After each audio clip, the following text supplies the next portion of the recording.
Bannayuganda olwaleero bakedde kukkira busanduuko okulonda abakulembeze ku mutendera gwa gavumenti ez'ebitundu omuli bassentebe b'amagombolola wamu n'abatawuni kanso ne bassentebe abazi divisioni mu munisipaali wamu ne bakansala ab'enkiiko ez'okwetooloola Uganda yonna.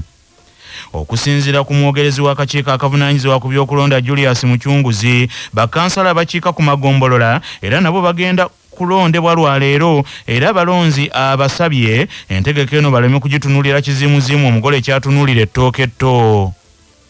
Akakiiko k'ebyokulonda kaagala kutegeeza abantu bonna abakola oba abakoze mu kulonda kuno nti akakiiko kajja kubasasula. Abo bonna akakiiko k'ebyokulonda bekaalikuluutinga ne kabawa amabaluwa. Mu bitundu ebisinga obungi we tujjidde ng'embeera ekyali ya kimpowooze ddala era nga mu bifo bingi okulonda kutambula kasoobo nga n'awamu tekunnaba kutandika. Mu ggombolola y'ensangi mu Kyengera Town Council mu disitulikiti y'e Wakiso okulonda mu bifo ebisinga tekunnatandika olw'omuwendo gw'abantu ogw'essalira ogutannawera nga gwe guvuddeko embeera eno.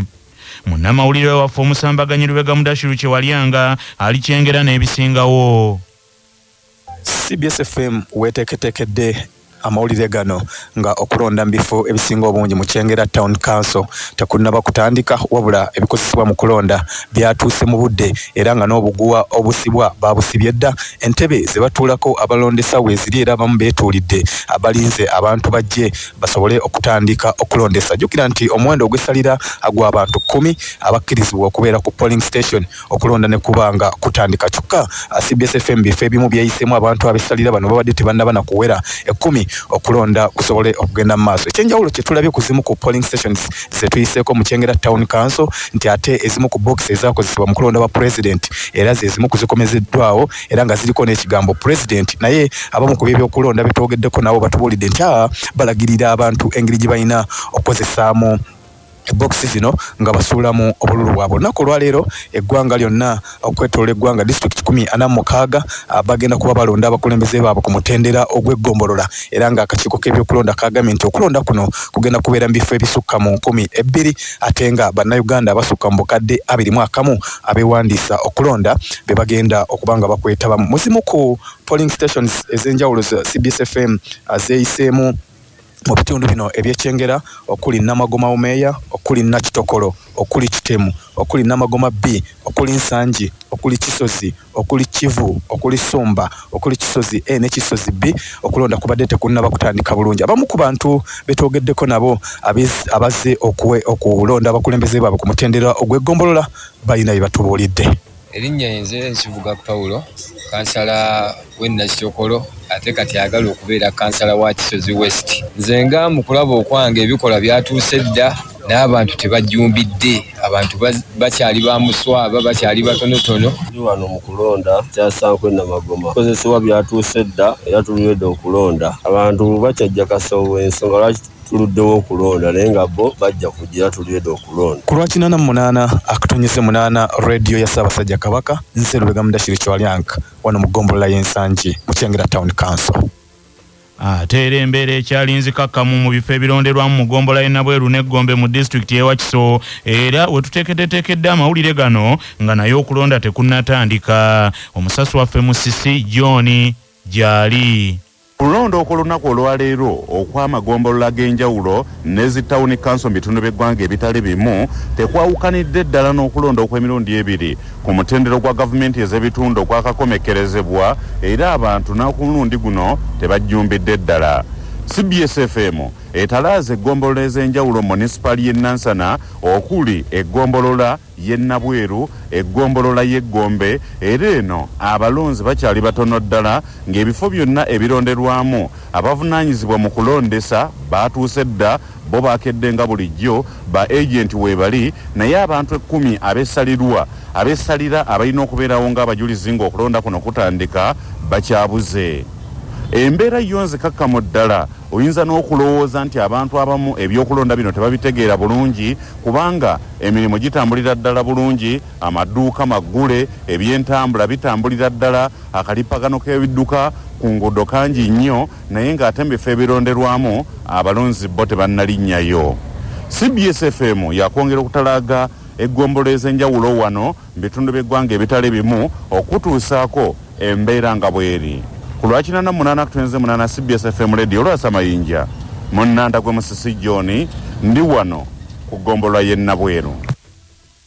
Ate abalondesa mu bifo ebisinga obungi mu disitulikiti y'e Bukomansimbi bakedde kuleranga lompozi n'okweyotera ku kasana olw'abalonzi obutalabikako okuvira ddala ku ssaawa emu ey'okumakya nga balonzi bangi bakedde ku mirimu gyabwe omuli n'okukeera mu nnimiro. Omusasi waffe Mubaraka Sebuufu Junior ali Bukomansimbi.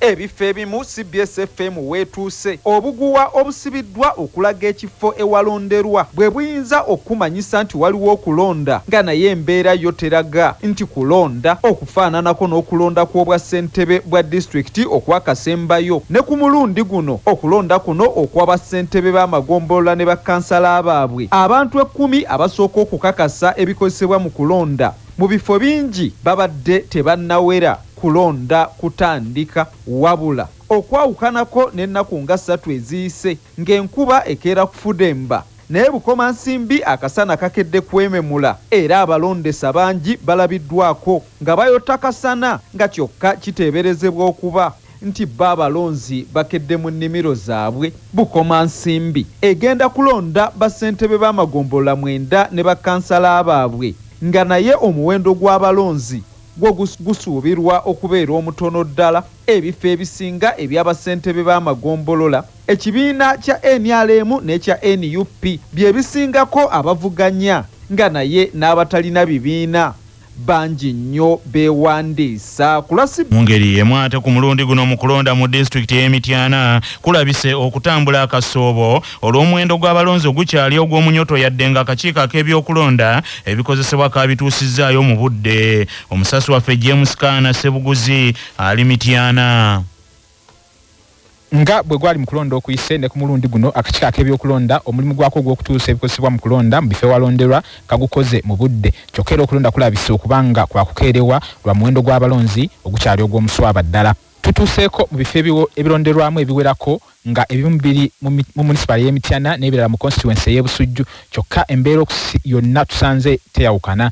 Nga ojjeko ku ssomero lya St. Luke Nakibanga ekisangibwa mu division ya Central mu municipal y'Emityana nga wano waliwo ebifo ebironderwamu 3 kyokka ekimu ku byo we tutuukidde okusaawa nga 1:40 w'okulonda tusanze kutandise. District y'Emityana ekolebwa gombolola 17 nga 4 ku zo ziri ku mutendero gwa Town Council ate 3 ziri ku mutendero gwa Municipal Division olw'egombolola 10 ne zibeera ku mutendero gw'egombolola ez'ebyalo ziyite sub county.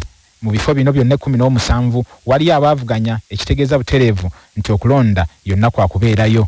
Mu kisanja kino ekikomekkerezebwa gombolola 11 kweze 17 zikulemberwa ab'ekibiina ekiri mu buyinza ekya NRM ate 6 zokka ze zikulemberwa ab'ekibiina ekyo ekiri ku ddovuganya gavumenti ekisinga obunene ekya NUP. Ate mu disitulikiti y'e Kalungu abalonzi bakyali bamuswaba mu bifo awali okulonda nga mu kibuga Lukaya ku bifo ebimu ba agenti ababeesimbyewo ate basinga abalonzi obungi. Omusasi waffe Ensubuga Muzaffalu Kabikuwe.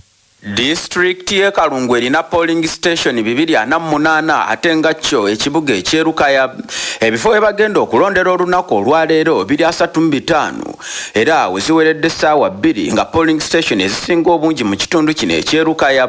Abalonzi 10 abessalira nga tebannabakwera mu bifo ebimu gamba nga ku kitebe ekya Town Council nga wano abatuuze b'omu Kirinnya we balondera era wano waliwo polling station 2 kyokka okulonda kubadde tekunnatandika. Saako ku Kapere ate nga ne mu kisaawe eky'Ebbulakati eno waliyo polling station 5 kyokka weziweredde essaawa 2 nga nayo okulonda tekunnatandika era omu ku balonzi abasangiddwa mu kisaawe kino eky'Ebbulakati aliko byatutegeezezza. Yenze Lutwama Daniel, okulonda kwa leero kwandibadde si kubi naye obuzibu obuli mu ekyo abantu tebajjumbidde nnyo okulonda kubanga tuli ku polling station aba agenti be basinga abalonzi obungi. Tetumanyi mbeera ki eganyisiza abantu okujja, mbeera ki eganyisiza abalonzi okuwera, tukyajeebuuza ku polling station we tuli. Yo mugombole yerwabenge ku kyalo Bugomola we tukoledde eggulire lino ng'okulonda kutandise era nga ssentebe w'eggombolola eno aliko kati David Sego Abalemezi y'omu ku basookedde ddala okulonda era tukitegedde nti wano obuuma bukola bulungi kyokka mu mbeera y'emu ey'okulonda bassentebe b'eggombola ne bakansala abaabwe. Supreme Mufti wa Uganda Sheikh Muhammad Shabani Galabusi bwe yabadde mu Bendobende eri e Masaka ku Sande eneewedde yasabye bannayuganda beetabe mu bungi mu kulonda abakulembeze bano ab'eggombolola era Supreme Mufti yasabye bannayuganda nti beekenneenye nnyo abantu be bagenda okulonda. Yategeezezza nti balina okulonda abo abasobola okubaweereza n'obutatunda ttaka lyabwe.